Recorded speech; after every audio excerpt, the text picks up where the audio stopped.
தேவதையாய் கொண்ட பார்கவனே போற்றி, முக்கோண கோலனே போற்றி, ஞாயிறென அழைக்கப்படுபவனே, கோதுமலை தானியமாக கொண்டவனே போற்றி, பிரகாசமான வாழ்வழிக்கும் பகலவனே போற்றி போற்றி, சிவசூரிய நாராயணனே சூரிய பகவானே போற்றி போற்றி,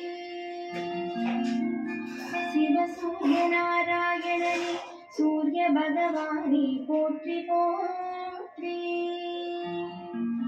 சிவசூரிய நாராயணனே சூரிய பகவானே போற்றி போற்றி.